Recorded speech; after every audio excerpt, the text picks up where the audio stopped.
OpenAI released ChatGPT, and I was like, what the hell is that? Now there are tools like Gamma.app, Gemini, and Claude. So AI is already part of everything I do. Video generation is still in the early stage. Right, yeah. But, I can see it happening in the near future. We got to take advantage of this time right now because you want to get ahead of some of the businesses that could open up because of this. Can I ask you something? Mm-hmm. Why you're so driven? I think I'm going through a midlife crisis. So we can kind of build a trust that people like us. How would you say that are they typically implemented in commercials or marketing? Whether you have a yellow couches or a pink couches, doesn't matter. If they decided to work with you, they're going to work with you. They're going to find a way to work with you. Welcome to the show. Tonight we have Naja Faysal, an entrepreneur here from the Southern California area. Happy to have him here. Welcome to the show. Thanks for having me. I'm excited to ask you 1,000 questions like I always do. I always love picking brains. You have a brain probably this big, so I'm excited. How you been? Doing great, and I have to say that it feels good to be on that side of the podcast. Usually I'm the host, but I'm very happy to be here, very happy to speak to you, Angel. I have a ton of respect to you and what you do in the community, so I appreciate your invite, and I'm looking forward for this. Great. No, thank you. We've been planning this for a while. We finally are getting it done, and let's get it rolling. I always kind of start with knowing more about my guests, and I know a little bit about you, but for our viewers, I'll ask a little bit of background questions so that they can be a little bit more familiar with you and maybe see kind of how you started and if you had any struggles like we all do, and obviously a goal that you can reach. Whatever you set your mind to, you'll be able to reach. So tell me a little bit about yourself. Absolutely. So I was born and grew up in a small little country called Lebanon. It's pretty much famous in the Middle East for its trouble. We constantly had wars and troubles, and it's a little country that has a lot of different religions and sects, and there's a lot of civil wars that used to happen. But the country is beautiful. We are a democracy in the Middle East, one of the few democracies, I would say. And we have a cosmopolitan, we're the only country in the Middle East, of course, besides Israel, that has multicultural ethnicities, mainly a combination between Christians and Muslims, but a lot of variety of different sects. This is a curse as well as it's a blessing. So it's a blessing because as citizens of that country, we grew up open-minded. We grew up knowing that there's plurality. There's a lot of different opinions out there and different lifestyles as well. There's a lot of freedoms in Lebanon. We have great beaches, great nightlife. We have the snow. It's a tiny little country, but has a lot of mix of everything. So I grew up there. I studied in an American school, and therefore that's why I picked up English at a young age. And I studied advertising and marketing in Notre Dame University. And then I worked in advertising ever since. I've been a marketer since I graduated in 2006. And then soon after I left Lebanon right after graduation, went to the Gulf countries, Saudi Arabia, United Arab Emirates. I worked in these two countries primarily, although I traveled all across the Middle East. And most of my experience was in ad agencies. So I climbed the ladder, worked in Leo Burnett, one of the award-winning ad agency in the Middle East, and as well as it's a Chicago-based agency, so I worked there for quite some time, and then after that I moved on, and most of my life I spent doing marketing for clients, so that's what I do. So interesting. You said Notre Dame. This is in Lebanon? Yeah, so this is not the same as Notre Dame University here, but it's affiliated with some universities here in the U.S. Okay. I guess English classes or everything was already in English? Or? Yeah, so Lebanon is a unique country because since kindergarten, we learn English and French. Oh, nice. So it's a francophone country, so a lot of the schools teach English, French, and Arabic from a very young age. And I was blessed because my parents, both of them are educators, so education for us in the family is a big deal, right? My sister is a pediatrician. She's a doctor. My brother's an engineer, and My other sister's an English teacher. So we're all, education was big part of how we grow up. And yeah, I mean, we learn English from a very young age. But of course, going into an American school like Notre Dame University helped me in gaining a mastery in English at relatively young age, and helped my career down the line, because when you travel to Dubai, when you travel to Riyadh, and you work with a lot of professionals from all over the world, then English mastery would help definitely in a place where majority speaks Arabic. So once you gained your degree in marketing, sales, marketing, right? Advertising. Yeah. You went to these other countries. You basically used what you learned, and then ended up coming to the U.S. How many years ago? Approximately? Oh, just 3 to 4 years now. Oh, really? Yeah. Wow. I'm fresh here. Lebanon is known to be an exporter of talent. So a lot of we have very good education system, but the economies and the troubles that the country has does not provide a lot of job opportunities for the people who graduate. So we export a lot of talent to the world, and I was one of them. I left. I graduated, and then off I go to Dubai and Saudi Arabia, and I worked most of my career there in the advertising industry. Can we refund you back? No, no, you've been great. That's awesome. Yeah, I didn't know much about Lebanon. I've heard people say they're from Lebanon. I didn't know much about it. Yeah, I mean, obviously a pediatrician, an engineer, and those are obviously talented people in your family, and obviously your knowledge in this industry of marketing and advertising is it's very needed, right? I know hardly anything, right? So I really rely on you and Daniel, who helps out with our internal advertising and marketing. So when you came over, where did you start applying?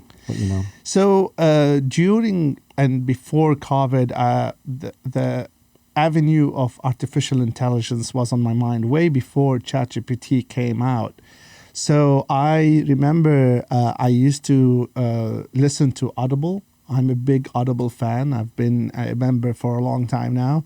And I've been listening to a lot of artificial intelligence books, and I was a dreamer. Like, I'm dreaming, could this happen in my lifetime? That was my, because when you read Ray Kurzweil's work, and, they're like borderline science fiction, right? So you think that, oh, this is so far-fetched. I mean, these technologies, they're just, they're talking science fiction. So, but nonetheless, I felt that this is the future. Like, yes, I am working in advertising and marketing, and I have a fast-paced career working with premium brands like McDonald's, Shell, Unilever, many other, or one of the international brands. But artificial intelligence has been in my mind for a while. So when COVID hits, I felt that's the sign for me to pivot my career and go do something different.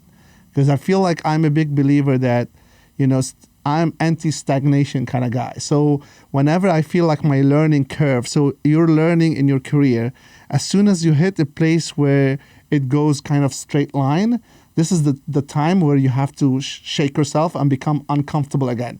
Because the biggest enemy for us is being comfortable. Yeah. So I felt that in my career, like I've kind of like gained a lot of knowledge in marketing and advertising and brand building over the years.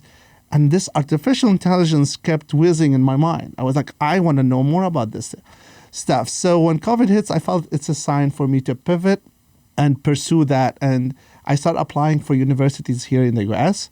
And I got accepted in few and selected Cal State San Bernardino. And I came here doing a master's in information systems. And sure enough, ChatGPT happens. And that was a big moment in my career and life, I feel. Because kind of like that's exactly what I had in mind. I thought that I need to embrace that new technology that is coming up. And as I'm doing that, I was in the middle of my master's degree when ChatGPT was released. And I remember that same moment, that same day when I was looking at my email and I received these tech email newsletters. Mm-hmm. And it says, OpenAI released ChatGPT. And I was like, what the hell is that? What is that? And I remember I was one of the early users of that, and there was people around me. I was on campus, and I told them, like, have you guys heard of this? And one of them was working on a project. So she was working on a project. I was like, what are you working on? She said that she's working on something related to the nuclear treaty between countries. And I told her, like, give me the problem statement. I put down the problem statement and I gave her the full project. She was blown away. And from that moment, I felt that this is a transformative technology. This is a new era where we have to really all be careful of what's going to happen in the future. And you know, my thesis, my master's thesis was on generative AI as well. So I went all in. And as a marketer, which we can talk about the use cases in the marketing sphere, there are plenty. But yeah, I feel like that worked out pretty well for me. The whole plan is to, you know, come study AI and blend it in and kind of marry it with my marketing experience. And that's where we are now. Now, you mentioned the book as far as an AI book. Somebody like Naja can say, can you create a book on this topic? And that's what they do, and they make it audible, and then you listen to it like that? That's what you mean? The books I was reading were before ChatGPT happened. So these are authors who are predicting the future of this technology. But right now, yes, I mean, if you think about it, you can definitely create books in a couple of days. You just need to have an outline. There are even tools that can come up with everything. Like you only have a prompt and you go. But of course, I think the technology is still in its early stages. There's still a lot of room for people to influence and shape that prompt. I mean, you can have a below average or an average book in 2 days without you touching anything. Mm-hmm. You write the book, you give it to another AI tool that produces the audio, and then off you go.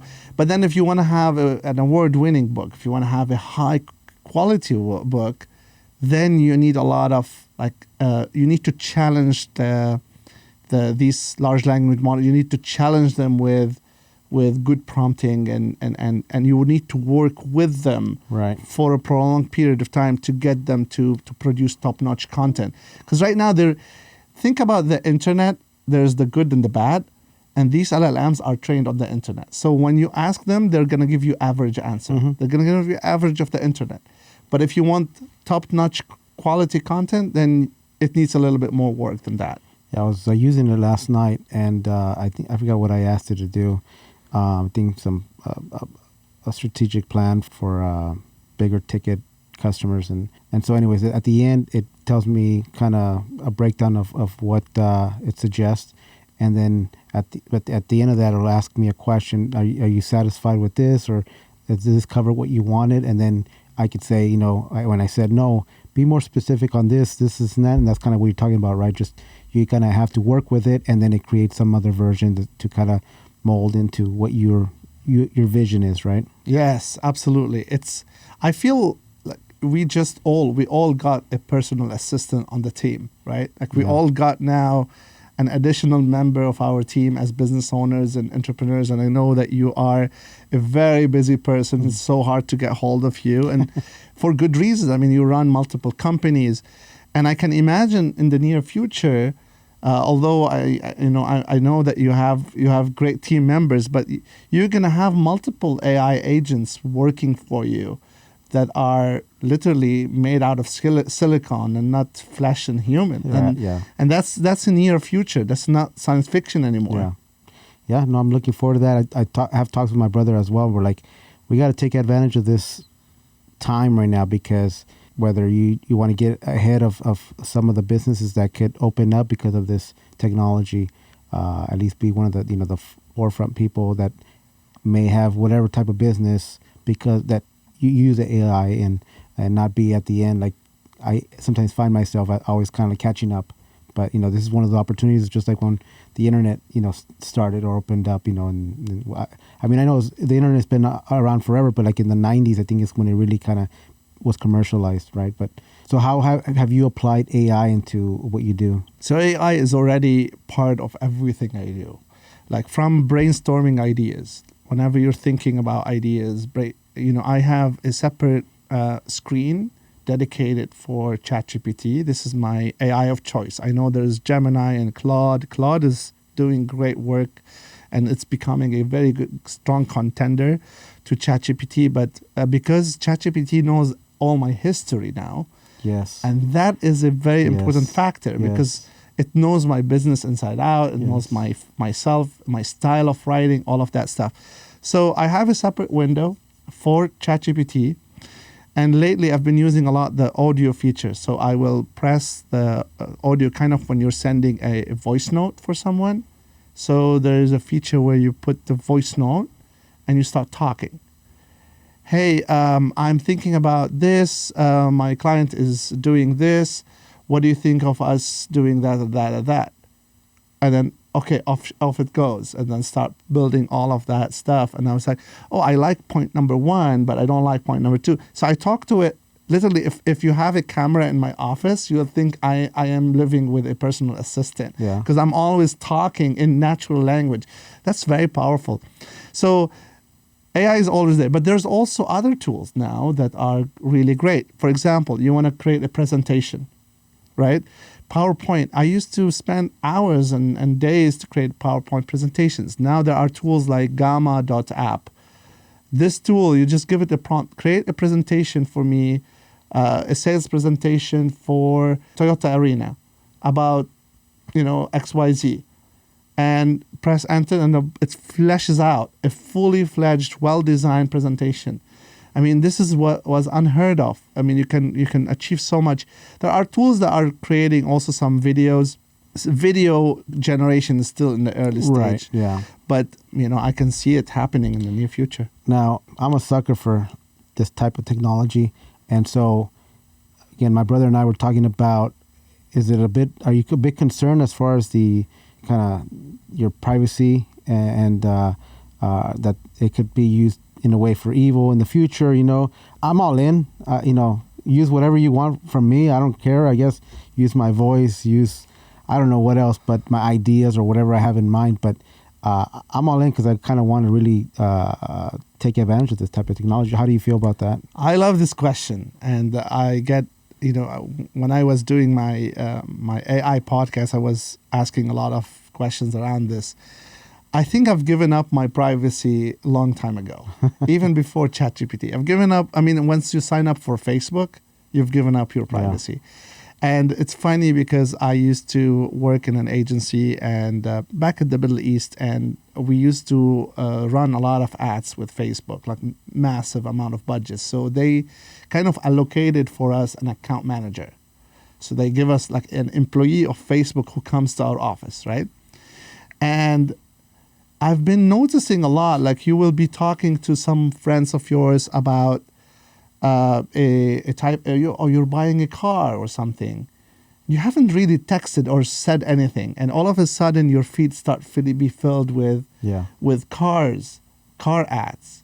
I mean, that's quite strange. So I asked the guy, the account manager, I asked him like, hey, are you guys listening to us? Let's face it. Tell me honestly, between me and you, I'm not recording you or anything. Just say it. And I remember he said the official answer is no. Yeah. But he said the official answer is no. Right. that suggests that there is the public answer. Yeah. There is another answer for that. Yeah. So I think these apps have, when you sign up for them, you have basically given them permission to listen to you, to take photos of you, to use your data in any way they want. And that's why they're giving you that free service. Mm-hmm. They're giving you free service to connect with one another in exchange for data, which is the new oil. Yeah. So the algorithms living in social networks are one of the most advanced artificial intelligence. Even now everybody's talking about ChatGPT because it's popular, but there's a very deep algorithmic AI that's hidden in YouTube, in Netflix, in Facebook, in Instagram that suggests what you're seeing, so that it controls your information diet. So whatever you consume, and that holds immense power. Forget about the privacy, whether they know about you or not. But if they can control what you feed your brain with, see how much that is powerful, that they can feed you ideas, and with time it will shape who you are and how you behave. So it's A little scary. you can Something, right? can go into a rabbit hole where you think that this is an apocalyptic event, but in the end of the day, we're trusting that the people at the helm of these companies have a bit of humanity in them, Right. that they are not going to use it completely for evil. Just like the robots. I mean, that's scary. I mean, drones are already one thing right now, and I don't know, when drones came out, at least in my mind, I would think you see one drone here, one drone there, but then you start seeing these drone shows, and they have, I don't know, thousands of drones up there. I'm like, man, somebody could afford all those drones, right? And this is just a company, but then you figure, a nation can have a million of them with bullets flying out of them or whatever, gases, who knows what. It's kind of scary, and then obviously the robots that you see that people are building. I mean, a RoboCop kind of type deal, that's pretty scary. But I mean, again, hopefully, I don't know what will happen. Robot versus robot at the end, and hopefully the humans can hide somewhere, and I'll have a robot build me a dome so I could be safe. I don't know, but Yeah, maybe we travel to Mars. that I guess. Who knows what's going to happen? But interesting. I mean, either way, and why not? At least, like you said, kind of think on the positive side and hope that people are humane and we can enjoy life more because of AI. Yeah. I am already. I mean, just YouTube alone. I mean, I wish I had this in the 90s. And just stuff like that, and for school for one. Oh, yeah. And then for other stuff. But there's so much out there right now. Yeah, I mean, with all my respect to the colleges I've attended, whether like Notre Dame University or Cal State San Bernardino or pretty much any college out there, I feel like I learn more from YouTube than any of all my degrees combined. I would say easily, like YouTube and Audible. Mm-hmm. I think I've learned from those two platforms like so much. Like most of what I know right now is coming from those two. Yeah, it seems like with college education, higher learning, you're doing textbook, and the difference with YouTube and on a podcast like this, I get to ask you questions. I get to see what people discuss, in another podcast or just a podcast to entertain and to educate people on a certain topic. Yeah, I'm more engaged in that, and there's real life experiences that go behind that, whether one I may not agree with, or I may know a little bit different that I'm more comfortable with, but you're learning different perspectives and from people's experience, which is great, Absolutely. Yeah. Yeah, I mean, now also there's blend YouTube and Audible with AI, and that's sometimes I find a great video, but I need something, like I need to get to the gist of it very quickly because I'm working on something, right? So I take the transcript of that video, dump it into AI, and tell me what's this about. And then all of a sudden I have like a one short summary of the whole thing. I've been hooked on a page, and I wish I knew the page, the name of the page, but it's this young lady who basically reads the book and then summarizes it in usually like 8 minutes or 10 at the most, and probably a lot less. And she'll have the whiteboard and just kind of the drawing of little characters and just what the author meant by this and the focus of this or that. And it just summarizes everything. I'm like, okay, maybe I'll read it now. Or just you just learn about what the whole concept of the book was. Can I ask you something? Mm-hmm. What drives you? Because I know that you're the host, you're supposed to ask me, but I mean, you run so many businesses, you're always busy, and I'm assuming that with only the police job alone, a lot of people are satisfied with just having a police job, for example. Mm-hmm. But why? Like, why you're so driven? I think I'm going through a midlife crisis. No, I don't know. Yeah, the career in police work was a goal, a dream when I was a kid. Always wanted to do that, and I kind of envisioned all the steps in the profession, the assignments, all that, and at this point, I've accomplished each one of those that I had set. And then I think about 10 years ago, and I had still not completed all my goals, but in police, in the line of police work. But about 10 years ago, I think I've always had that subconsciously in me to want to open a business. My dad started a business, small business, renting tables and chairs. He wanted to have a swap meet stand. Never really got to do all those things. He did the tables and chairs a little bit from his house, but I think I've always just, I don't know, I picked up on that, even though I was not, very helpful to him, I guess. I just saw it as like, that's what he's doing. But now I have that drive to do more than just the one thing. You always hear life is kind of short, right? Or life is short. And so I want to accomplish a lot of things. Sometimes that's bad because it's hard for me to focus, and I think I have a little undiagnosed ADHD. But I enjoy, if you will, building something. Mm-hmm. Whether I used to build, for example, little toy cars. I would dismantle them, I would break them, and then put them back together. And so I take pride in that. And I had a vision for this, my primary business now, where I figured, I would just kind of keep it afloat for several years. And now that I'm close to retirement, I can dedicate more time to it. And then from what I've learned in my business, I see opportunities elsewhere, and it's always kind of evolved into other things. So I see myself, okay, that's something that I can build. I have some of the knowledge now, and why not use it? Why let it go to waste, if you will? I have my family involved, and hopefully I'm kind of giving them some kind of knowledge and experience, and especially my son, my daughter, if they want to use the what I've learned and apply it in something that may be useful for them, why not? I remember you mentioned once in our meetings that you said something that stuck with me. Like, I remember, even though you've said it maybe a lot of months ago, you said, I want to maximize my life. Mm-hmm. Definitely. And I love that. It's got stuck with me. And recently I've been listening to a book called Arete. I think it's a beautiful book. I don't know how to explain the book, but it's philosophy / personal development / whatever. And he mentioned something similar to that. He said that the purpose of life is to narrow the gap between what you are right now and what you're capable of. So if anyone is listening, or anyone can think about, can you picture what you're capable of? Like, if you think you're capable of X, okay, picture it, have a vision for it. And where are you now? And if the gap is too wide, then you need to work hard to narrow the gap. Now, of course, some people are not capable of a lot, but that's fine. As long as you narrow that gap, whatever you're capable of, the purpose of life is to narrow the gap as much as possible. You probably won't collapse it altogether, but the more you narrow that gap between what you are and right now and what you're capable of, and that's that's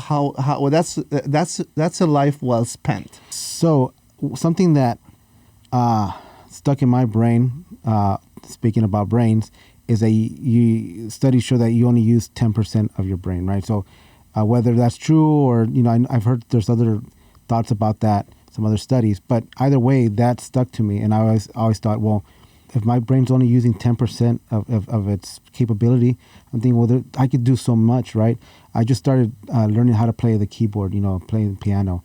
And at the beginning, you're frustrated, you don't learn, and you don't catch it, so quickly.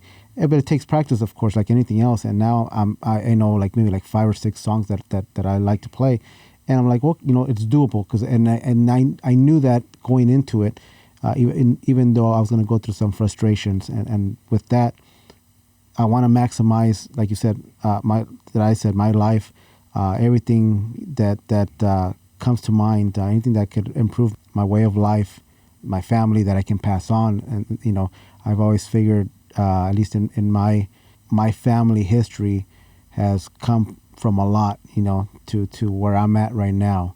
And I have brothers who are successful also, but I figured I just got to keep pushing our family name forward, with everything that I've learned. And so there's no stopping in that. And hopefully my son passes it on, because there will be a break. You get certain level, and then that generation will kind of bring you back a little bit. But hopefully the next generation after that kind of keeps it going. So, but that's kind of, that's part of my drive. You just keep learning, maximizing my potential, which is not much, but make it grow, make it better. So I love it. We're all trying to prove something to somebody. Mm-hmm. I think whether it's you're proving something to this childhood thing, or some people, like, they want to prove something to their dad. For me, this is something probably that motivates me. Like, I want to always show him that I'm successful and something. So there's always something. And what you mentioned about the brain, so the brain, that in 10%, the brain has something called neuroplasticity, right? So you, as you rightfully mentioned, it's the more you feed it, the more it can mold itself to become whatever you envision it to become. And that's really what I was talking about, what you're capable of. If you can envision it, the brain can mold itself to become it. And it's just the amount of the food for the brain is like the knowledge. And that's why I'm so crazy about learning, and you are as well. And that's why we bond very well. That's why we enjoy each other's company, because we're all driven to feed our brain high quality knowledge. And I hope that the listeners right now are feeling that. One of the biggest challenges in business is marketing. And the reason why I say that, because marketing is about convincing people to choose you and buy from you and work with you. The problem is that there's a lot of competition. There's a lot of shiny objects. There's a lot of people who are promising different things. And every time a marketing method works, everybody jumps on it, and it stopped to work. Because the consumer... So it's always a race between consumers being able to filter out who's real or not, who's good value or not value, not enough value. So the consumers are always trying to, or the people basically are always trying to filter out the good versus the bad. And marketing is an art and a science to keep telling them that keep convincing them that you're the choice, you're the right choice. And you always have to be innovative, because if you're using methods that are cliche or already done, already overused by all the marketers out there, these messages won't be effective. So you'll always have to ride that next wave. But I think the biggest one, which is what I always talk about, is building a brand. I think eventually you'll need to be known for something, and that something is what we call a brand. And it's funny, today I was on a call with a client. I was talking about the 3 magical words which are equivalent to brand: know, like, and trust. So if you want to substitute that with the word brand, you can comfortably say so. So people want to work with businesses or other people or other professionals who they know, like, and trust. And if you think about everything you buy, you're buying them because you know the brand, you like the brand, and you trust the brand. Whether you're working with a plumber who comes to fix your toilet, or whether you're buying a car, so you're choosing who you're giving your money to based on these 3 magical words, which are equivalent to brand. So a lot of businesses out there, they care a lot about tactics and digital ads and Google ads and ranking in SEO. I care about building a brand that can bypass Google. So when I say building a brand that bypass Google, is because think about if you need a plumber, let's say, and you happen to know a good friend of yours who you know, like, and trust, do you really go to Google? No. You just pick up the phone and call that guy. And same when you buy a car and you know, like, and trust Tesla, you're not shopping around anymore. So a lot of business owners get overwhelmed with SEO and all of these different marketing tactics. Well, when people go to SEO, they're shopping. They're basically going into price wars. They want to take multiple quotes from different people and choose the best, which is fine. I'm not saying that you need to disregard SEO completely, but if you build a brand, you have leverage. When I needed insurance, I'll call my insurance agent who I know, like, and trust, because again, and all of these components are important. If you know and like but you don't trust, you won't call them. If you know and trust but you don't like, you won't call them. So, but the first one is no. And no means that you need to do what we're doing right now. Yeah.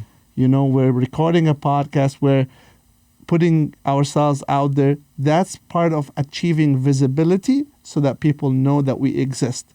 So that's the first layer. The second layer, hopefully they will like us. The third layer, hopefully when we offer them genuine advice and we have that integrity to say deliver on our promises and do all of that, hopefully that will achieve the trust factor.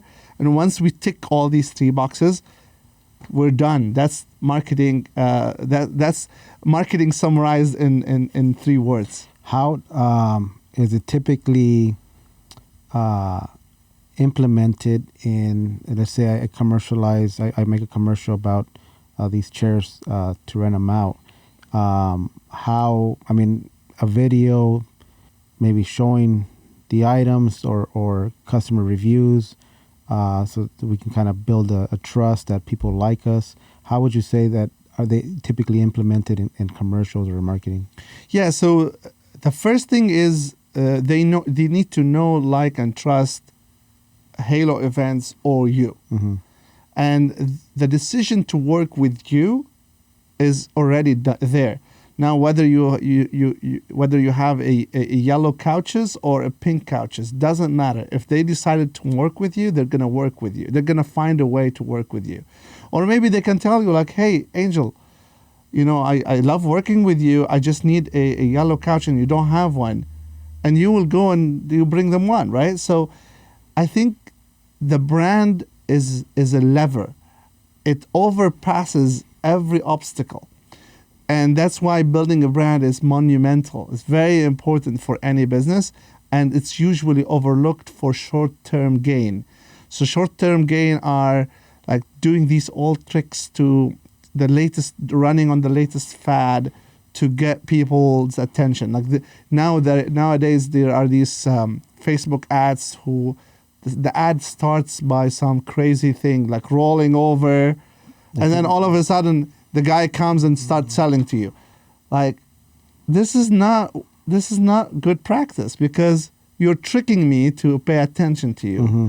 Where if you build a brand, you don't need to do that. You don't need that. You don't need those special tricks. Yeah. They're just trying to catch your attention, and then hopefully you'll stick around. But it's not going to be as respected as a Pepsi or something else that that. Yeah. Oh yeah, I know that brand. I like it. I trust it. I'm happy with it.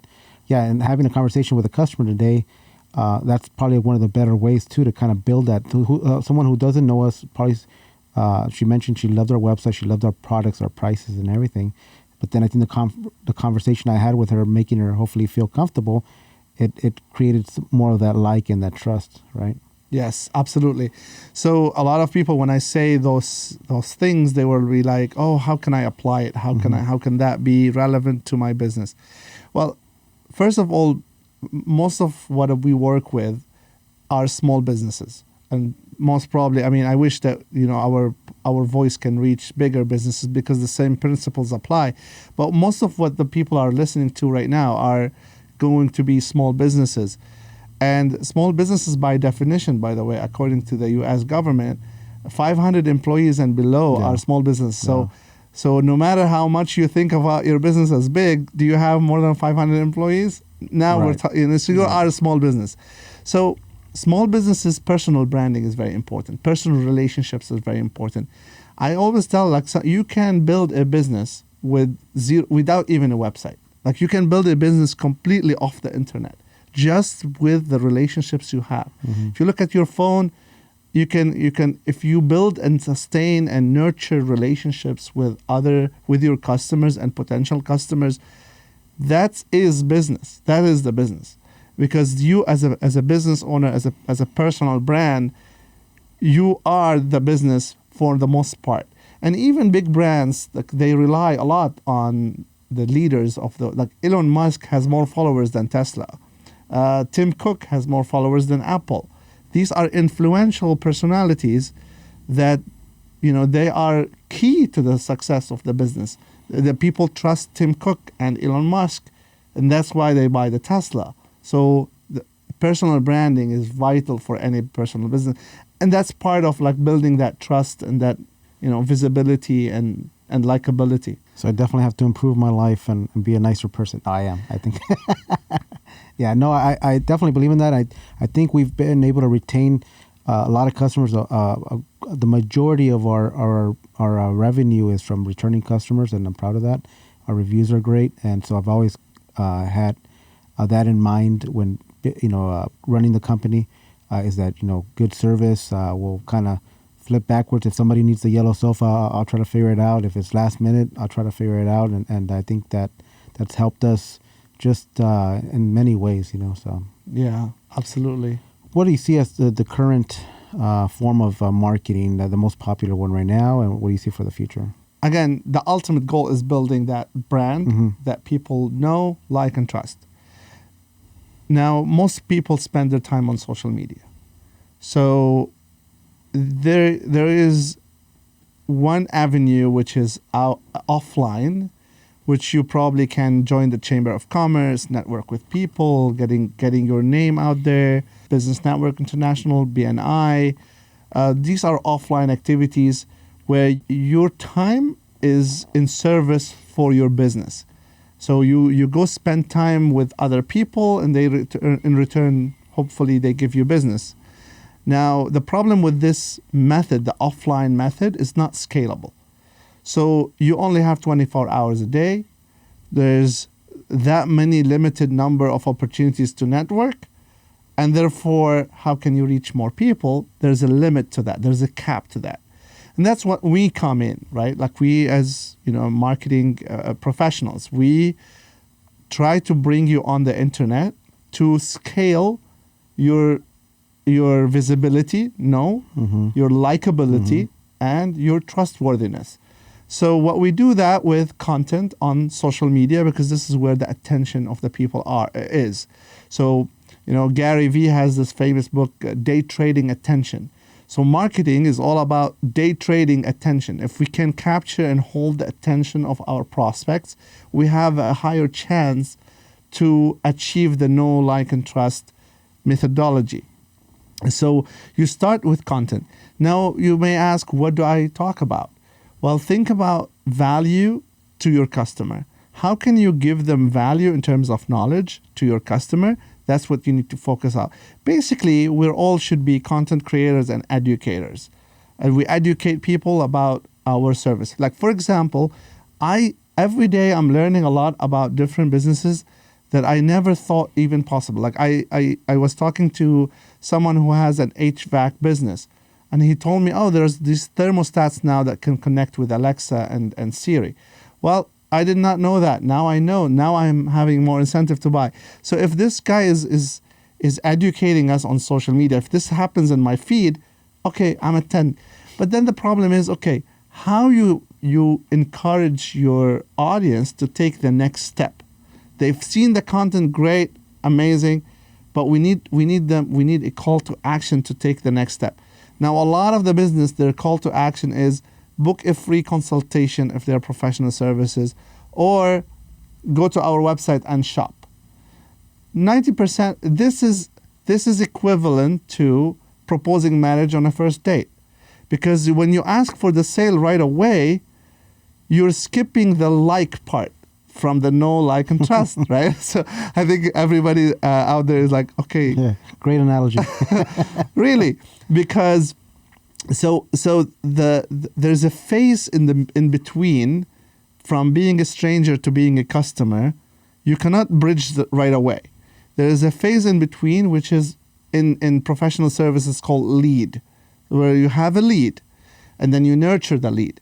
In real life, in everyday language, is basically you have a relationship and you build that relationship. Let's say you met someone, he's a cool guy, you build that friendship over time, right? Same thing, but with the business setup. Now, how you do that? You create first content on the internet, you drive people to give them something of bigger value. So content on the internet are little nuggets of good pieces of information usually. Probably what we're doing right now with the podcasting, we can take these clips, take reels and short forms, put them on the internet. But then maybe we need to create like a little course that we offer for free. Maybe we create a free book, free ebook. Maybe we create a guide, step-by-step guide.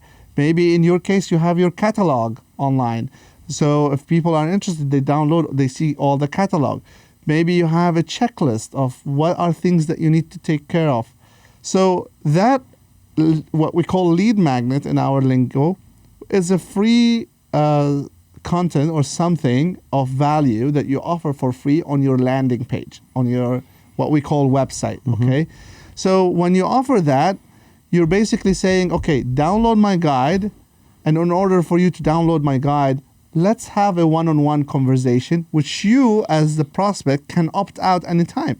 So you can take the free thing and then unsubscribe the next day. We're not saying that we're going to spam you.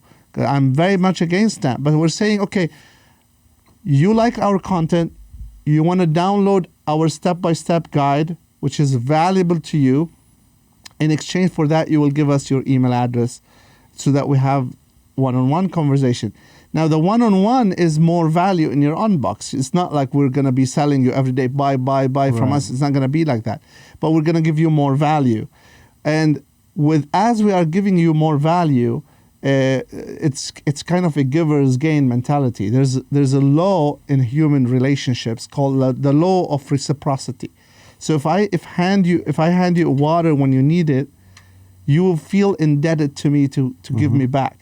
And we activate this with doing what I just explained, which is we hand over something free, information in exchange for their email. And the more we give them without expecting of return, the more they feel like, oh, I want to work with this person as soon as possible. That's perfect. That is very clear to me, at least the way you explained just now. It makes a lot of sense, and sometimes I try to implement that in different ways by giving them an extra light or two, whatever, just to kind of show, hey, I'm also offering you this for free, and then they'll remember that and like, that was so nice, he gave me extra lights or extra whatever, and they're likely to reciprocate and just kind of like, oh, I'm gonna go with them again next time because you built that like and trust. Very interesting.